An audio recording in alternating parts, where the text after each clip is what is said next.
Puisque l'approche scientifique ne permet pas de trancher la question, il faut se tourner vers d'autres indices pour trouver la réponse. Le premier signe est en rapport avec la Bible. Pour beaucoup de gens, ce best-seller mondial numéro 1 est juste un livre religieux parmi d'autres. Pourtant, ceux qui prennent la peine de le lire se rendent assez vite compte d'une caractéristique surprenante. Son unité, sa cohérence.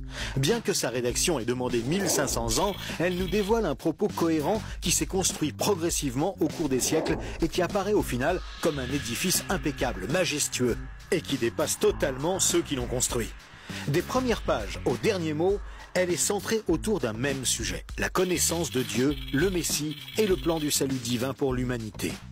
Pour celui qui ne connaît rien à la Bible, cette affirmation peut paraître un peu fumeuse. Pour lui, c'est juste des mots, des concepts abstraits, de la spiritualité, sans rapport avec le monde réel.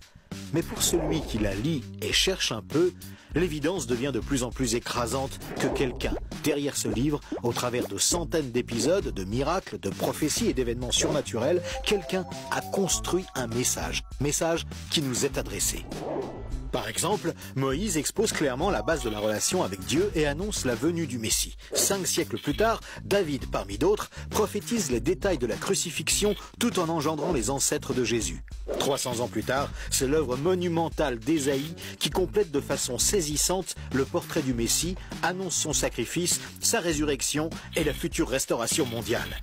Et c'est comme cela tout au long des 66 livres de la Bible, avec des centaines de détails et révélations surnaturelles. Et cela pose une vraie question. Comment cette quarantaine d'auteurs tellement différents, Moïse, David, Salomon, Ésaïe, Daniel ou Jésus, qui a accompli des dizaines de prophéties par le seul fait d'exister, comment peuvent-ils parler d'une seule voix et aborder chacun une facette du même message ? Sans se connaître, ils se confirment mutuellement et construisent le même tableau, un seul tableau immense et qui les dépasse totalement. C'est complètement incompréhensible et impossible à réaliser. Ils ont été chefs d'État, bergers, prophètes ou apôtres. Ils ne se sont jamais connus, ont vécu à des siècles d'écart et sont pourtant en parfaite unité, centrés exactement autour du même sujet. Impossible, n'est-ce pas? Et c'est un cas totalement unique.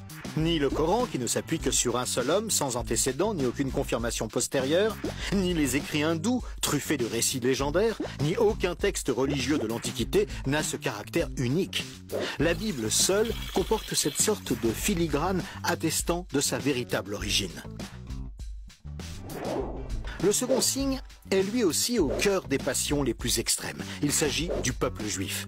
Étrangement, le simple fait de parler d'Israël déchaîne des réactions quasi irrationnelles.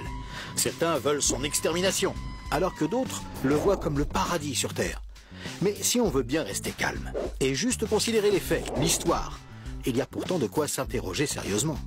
Comment ce peuple, haï depuis toujours, déporté une première fois, puis revenu sur sa terre il y a 24 siècles, puis déporté à nouveau et dispersé dans le monde entier pendant 17 siècles, comment a-t-il pu survivre? Et comment est-il demeuré un peuple distinct? Aucun autre peuple n'a jamais connu une telle trajectoire, défiant toutes les lois historiques. Comment a-t-il pu reformer un État et même se remettre à parler son ancienne langue? Ça n'est jamais arrivé à aucun autre peuple. Il y a 25 siècles, le prophète Ésaïe posait une question étrange. Un pays peut-il naître en un jour? Ça ne s'est jamais produit, sauf pour la nation d'Israël, qui est née en un seul jour, le 15 mai 1948.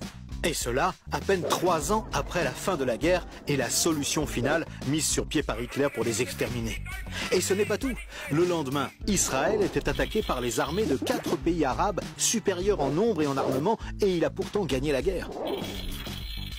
Des soldats ont même raconté avoir assisté à des interventions surnaturelles. Étrange, non? Par la suite, malgré le rideau de fer, des milliers ont émigré de l'ex-URSS, accomplissant une antique prophétie qui mentionnait le retour des Juifs depuis le pays du Nord. Si on considère sa contribution à la science, les Juifs ont remporté 20% des prix Nobel, alors qu'ils ne sont que 0,2% de la population mondiale. Comment est-ce possible? 150 ans avant, ce n'était qu'un pays désolé, entièrement livré à la mauvaise herbe. Et aujourd'hui, on en parle comme d'un miracle d'agriculture. Ésaïe avait prédit que même le désert refleurirait.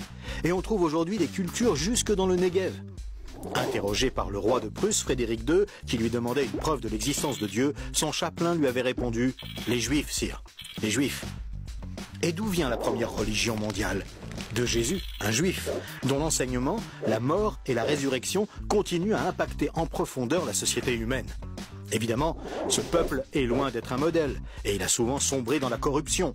Mais la Bible déclare que Dieu en a fait un signe parmi les nations. Qui pourrait dire le contraire? Pour terminer ce bref survol, une considération d'ordre moral. Encore un sujet tabou et pourtant... La Bible présente le bien et le mal comme des valeurs absolues, des valeurs extérieures à l'homme, qui les perçoit cependant par le moyen de sa conscience.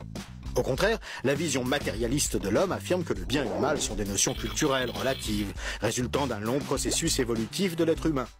Pourtant, tout le monde considère certaines valeurs morales comme supérieures à tout le reste. Par exemple, violer une petite fille, massacrer des bébés, commettre un génocide ou laisser quelqu'un mourir de faim sont considérés comme cruels et inacceptables. Même si certains tortionnaires ont affirmé qu'ils n'y voyaient rien d'immoral, nous pensons qu'ils n'avaient pas le droit de faire ça. Mais pourquoi le pensons-nous? Pourquoi pensons-nous que certains préceptes moraux sont supérieurs? D'où vient ce sentiment qu'il existe, en dehors de nous, des normes morales supérieures, des normes indépendantes de nous, puisque nous nous sentons nous-mêmes jugés par ces exigences morales? Étrange, non? Nous avons parfaitement conscience d'être imparfaits. Nous pensons que l'humanité est détraquée, mais par rapport à quoi? Ce sentiment de culpabilité contredit d'ailleurs la théorie de l'évolution et son hypothétique lutte pour la survie. Et pourquoi l'homme aspire-t-il au merveilleux, au paradis, quelle que soit sa culture? D'où vient ce sentiment intérieur qui fait exactement écho au récit biblique? Cette conscience, issue de nulle part et en parfait accord avec la Bible, constitue encore un autre signe tangible, bien difficile à nier.